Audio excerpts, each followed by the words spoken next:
अस्सलाम वालेकुम। यहाँ पर जो हमारा टॉपिक है वो है प्राइम नंबर्स। कंटिन्यू करेंगे। अब इसमें देखते हैं कि भाई प्रैक्टिस क्वेश्चन किस तरह करना है सी एस लेवल के, जो आपको इस बार गेन करवा के देंगे। ठीक है, पहले क्वेश्चन आ रहा है यहाँ पर, if the whole numbers are such that p into x equal 17, find the value of p plus q, explain your answer. अब जब अगर हम पुराने कॉन्सेप्ट को रिव्यू करें, ठीक है, रिव्यू ऑफ फोर कॉन्सेप्ट, तो मैं सिंपल यहाँ पे समराइज कर दूंगा कि भाई हमने सबसे पहले स्टडी किया था प्राइम नंबर्स क्या होते हैं। प्राइम नंबर्स को मैं दोबारा यहाँ पर बता दूँ ताकि पुरानी प्रीवियस वीडियोस को रिव्यू ना करना पड़े। ठीक है,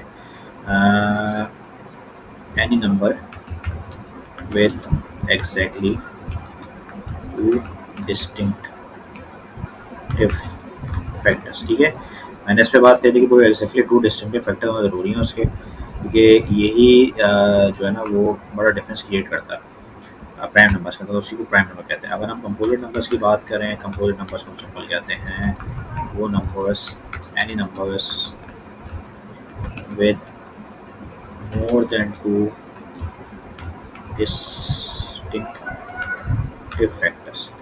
अच्छा, एक बार आप नोटिस करो, ये जो नंबर ना दिया हुआ है कि भाई एक नंबर है जिसका मल्टीप्लाई करने के बाद ये 17 मिलता है। तो अगर हम लेट से बोलें कि 17 बनाने के लिए, ठीक है, यहाँ मैं कर रहा हूँ उसकी वर्किंग्स, 17 बनाने के लिए या 17 को हासिल करने के लिए मुझे क्या क्या चीज़ें करना पड़ेंगी उसको देख लेते हैं। ठीक है, 17 को हासिल करने के लिए मुझे क्या करना पड़ेगा, 17 को 1 से मल्टीप्लाई करना पड़ेगा। सर आपने बाकी नंबर से भी मल्टीप्लाई नहीं किया, और नंबर को मल्टीप्लाई कर सकते हैं, क्या पॉसिबिलिटी है? नहीं, बिल्कुल पॉसिबिलिटी नहीं है। तो मैं लिख देता हूँ there is no possibility to obtain 17 from 2 or more whole number factors। ठीक है, ये सिंपल मतलब ये है कि 17 डेसिमल में तो ऑब्टेन किया जा सकता है। मतलब जैसा कि मैं बोलूँ कि भाई आपका 8.5 मल्टीप्लाई बाई 2, ठीक है, तो ये तो मेरे पास 17 ऑब्टेन हो जाएगा, मगर यहाँ पर याद रखना फैक्टर्स 8.5 जो है वो होल नंबर नहीं है। शर्त ये प्राइम नंबर जितने भी दोनों फैक्टर्स होंगे वो होल नंबर होना ज़रूरी है। फैक्टर्स मतलब जो नंबर आपस में मल्टीप्लाई करके वो नंबर ऑब्टेन होगा उसको फैक्टर्स कहते हैं। ठीक है, तो अब चूँकि ये प्राइम नंबर है तो प्राइम नंबर की शर्त क्या है, हमारे पास 17 प्राइम नंबर है। ठीक है, तो उसकी शर्त क्या है कि उसको एग्जैक्टली दो डिस्टिंक्टिव फैक्टर्स होंगे। ठीक है, तो मैं इसमें स्टेटमेंट क्या लिखूँगा, since 17 is purely a prime number, hence we can conclude from the example, from the question, that number 17 have exactly two distinctive factors, that is 1 and 17. Since this is the case, we can certainly predict the value of P plus Q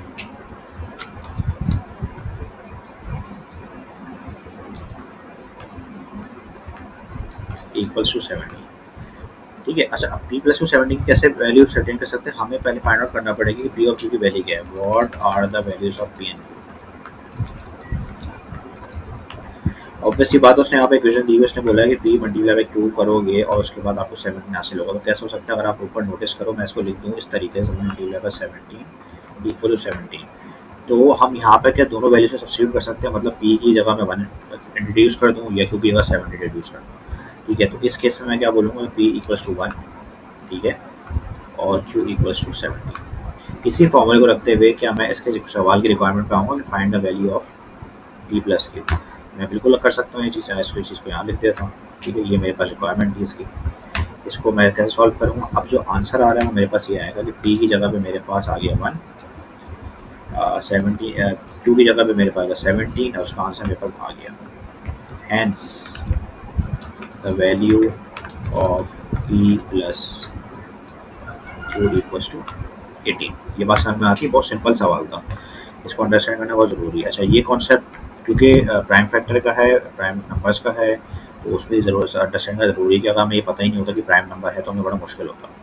sir what if आप ये करते कि भाई B की जगह आप ऐसे भी तो उसको लिख सकते हैं ना, और इसे मैं इसको दिखा देता हूँ, और मैं ये कर देता कि इसको कर देता p multiply by q equals to 17। मैं इसको उल्टा कर रहा हूँ उसकी बजाय कि क्यू की वैल्यू सेम हो जाए, उसकी वैल्यू डिफरेंट हो जाए। तो क्या जब भी आना सेम आएगा? बिल्कुल आना जब भी सेम आएगा। हम करके देख लेते हैं। इस केस में मैंने और लगा दिया, इसका मतलब पी की वैल्यू इस दफ़ा 17 हो गई है और क्यू की वैल्यू इस दफ़ा मेरे पास 1 हो गई है। ठीक है, तो इस केस में मेरे पास पी प्लस क्यू की वैल्यू क्या आएगी? सेम आएगी। ठीक है, दोनों सूरतों में मेरे पास यहाँ पर सेम ही निकलेगा। ठीक है, 18 आंसर आएगा। तो ये बड़ा इजी कॉन्सेप्ट है, इसमें कोई मुश्किल अगर कोई सवाल ववाल हो तो उसमें मुझसे ज़रूर पूछना। ठीक है, बाकी फैक्टर्स निकालने के लिए एक बहुत सिंपल तरीका हम ये भी करते हैं कि हम एलसीएम फाइंड आउट कर लेते हैं। किसी भी नंबर का एलसीएम निकाल लोगे तो मैंने लिस्ट कॉन्सेप्ट में बताया था कि हमें पता चल जाता है। अगर मैं 17 को ऊपर रखूँगा और मैं यहाँ रखूँगा अपना 17, ठीक है, तो मैं किसी भी टेबल में चले जाऊँ तो मुझे 17 मिलेगा नहीं। तो मैं 17 1 से 17 करूँगा, मेरे पास एलसीएम कंप्लीट हो जाएगा। तो मतलब मेरे 2 फैक्टर्स आएंगे। 2 फैक्टर्स क्या आएंगे? इसमें मैं लिख देता हूँ 17 इंटू 1, ठीक है, इक्वल टू 17। तो ये मेरे पास 2 फैक्टर्स आ रहा है। एलसीएम के थ्रू हम फैक्टर्स फाइंड आउट कर सकते हैं और पता लगा सकते हैं कि नंबर आया प्राइम नंबर है या नहीं है। ठीक है, अच्छा सेकंड चीज़ अगर मैं बात करूँ प्रैक्टिस क्वेश्चन नंबर 2 की, तो वो भी एक्जैक्टली सेम रेप्लिका ऐसा होगा। ठीक है, सवाल को मैं थोड़ा चेंज करने के लिए कर देता हूँ, इसको कर देता हूँ नेगेटिव। ठीक है, अब देखते कह रहे हैं whole numbers are such that the p and q are 24, find the possible values of p minus q, explain your answer. अब देखो किस तरह करना पड़ेगा, वही अगेन सेम फार्मूला कि भाई फाइंड आउट करना पड़ेगा कि 24 हमारा है या नहीं है। अगर 24 हमारा प्राइम नंबर नहीं है तो 2 कैसे सॉल्व हो सकता है? बिल्कुल सॉल्व हो सकता है। अगर प्राइम नंबर है तो फिर क्या सॉल्व हो सकता है? हाँ, वो जब भी सॉल्व हो सकता है। ठीक है, मगर इसके मल्टीपल सोल्यूशन निकलेंगे, मैं दिखाता हूँ किस तरह। सोल्यूशन नंबर 1, मुझे ये चीज़ बिल्कुल रिपीट करने की जरूरत नहीं पड़ेगी कि कंपोजिट नंबर और प्राइम नंबर क्या होता है। कंपोजिट नंबर अपने दोबारा देख लेते हैं एक दफ़ा यहाँ पर। बस कंपोजिट नंबर या नंबर्स जो कि जिसके 2 या 2 से ज़्यादा सॉरी डिस्टिंक्टिव फैक्टर्स हो। अगर हम ये 24 की बात करें, ठीक है, और उसका एलसीएम निकालें यहाँ रख के, ठीक है, मैं निकाल लूँ एलसीएम और पेपर नंबर है 24 को डिवाइड करूँगा 2 से तो 12 आएगा, 2 से दोबारा डिवाइड करूँगा 6 आएगा। ठीक है, और 2 से डिवाइड करूँगा 3 आएगा, फिर अगेन लास्ट में 3 बचेगा, फिर मैं इसको डिवाइड करूँगा 1 से 3 1 से 3। ठीक है, यहाँ पर अगर नोटिस करो 2 1 जा 2, 2 2 जा 4, 4 2 जा 8, 8 3 जा 24। तो इस तरह करके मेरे पास 24 आ रहा है। ये मेरे पास फैक्टर्स आ गया। अगर आपको उस तरह फैक्टर्स मिल जाता तो वेल एंड गुड, सही है। मगर इस बात याद रखना कि ये तो हमारे पास एक एलसीएम के थ्रू निकल रहा है। हम अगर डिस्टिंक्टिव फैक्टर्स की बात करूँ, मतलब डिफरेंट फैक्टर्स कैसे निकलेंगे, तो उसका करना पड़ेगा 24 बन किस तरह है। 24 बन सकता है 1 इंटू 24 से, 24 बन सकता है हमारे पास 2 इंटू 12 से, 24 बन सकता है हमारे पास 3 इंटू 8 से, 24 हमारे बन सकता है 4 इंटू 6 से। तो अगर नोटिस करो यहाँ पर जो प्राइम नंबर वाली शर्त है वो पूरी नहीं हो रही, क्योंकि प्राइम नंबर में एग्जैक्टली ये वाले फैक्टर जरूरी है। इसके अलावा जितने भी दूसरे वाले हैं ये उसको कंपोजिट नंबर में कन्वर्ट कर रहे हैं, क्योंकि इसके ज़्यादा फैक्टर्स हो गए। सेंस तो मैं स्टेटमेंट के लिखूँगा, सेंस स्टेटमेंट लिख के दिखाऊँ ताकि आपको आइडिया हो। Sense the number 24 have 8 distinctive factors, hence it does not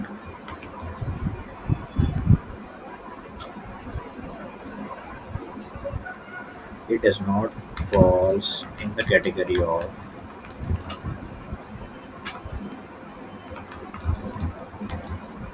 prime numbers.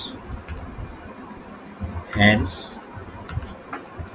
number 24 can be obtained in multiple ways.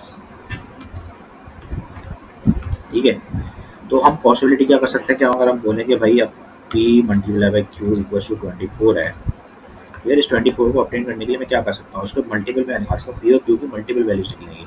पहले केस में जो मेरे पास पी और क्यू की वैल्यू निकल सकती है वही निकलती है 1 मल्टीप्लाई बाई 24 इक्वल्स टू 24। ठीक है, दूसरी पॉसिबिलिटी हो सकती है 1 multiply by 2 equals to 24।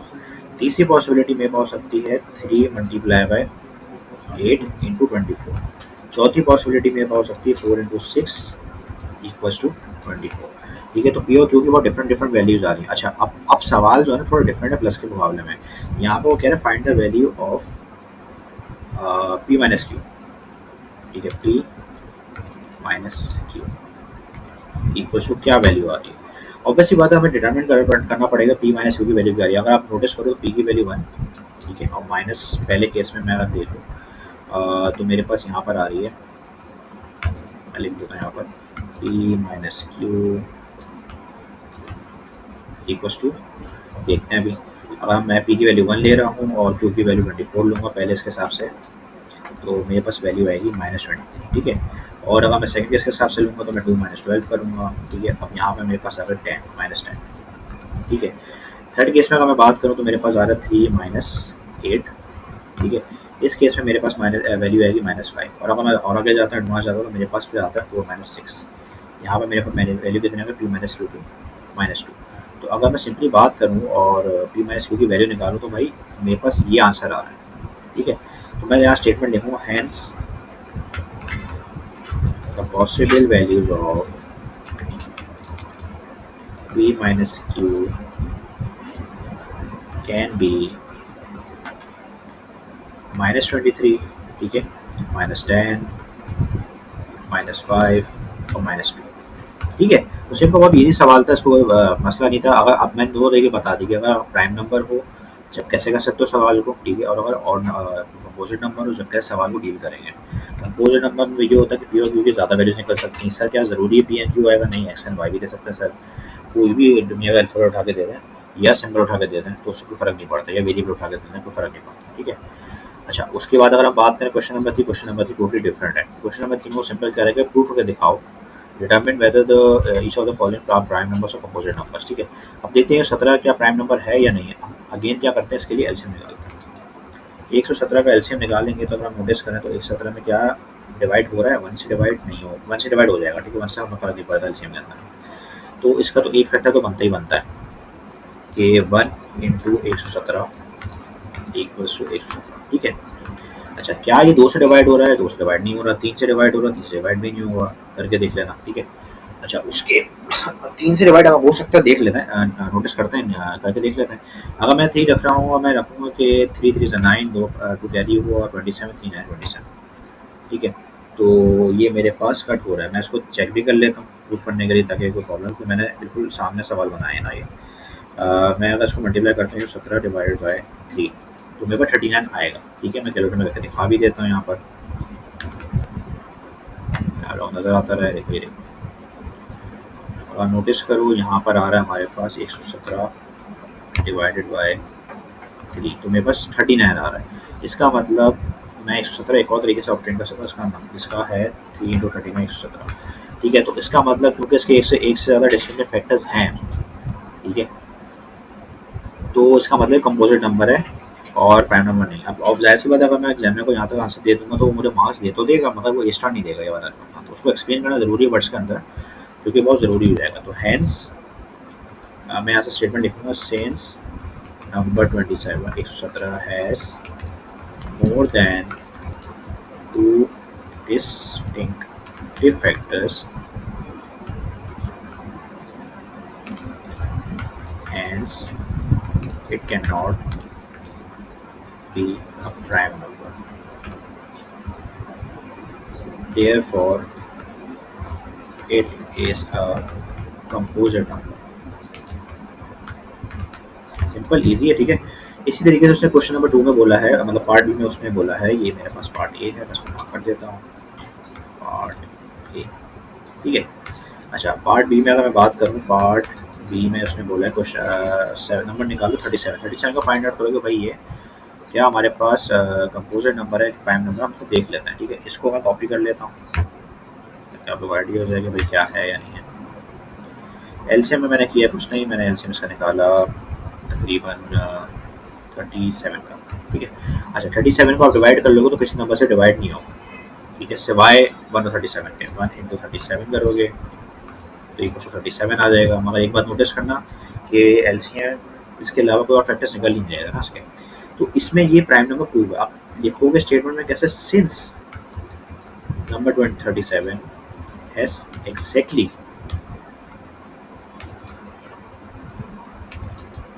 two distinctive factors,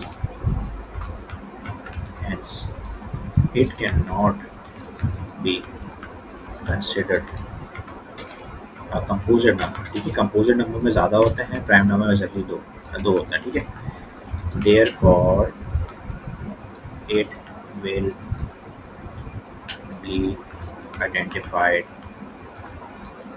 as prime number. तो यहाँ तो बड़ा सिंपल कॉन्सेप्ट है, मैंने इसको पूरे में दिखा दे विद वर्किंग। ठीक है, एग्जैक्टली टू डिस्टिंक्टिव फैक्टर्स हमारे पास कौन से हैं, मैं आपको मेंशन भी कर देता हूँ, दैट इज 1 एंड 37।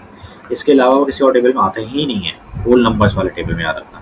ठीक है, मैं डेसिमल की बात नहीं कर रहा, फैक्टर्स हमेशा होल नंबर्स में हमें चाहिए होता है यहाँ पर।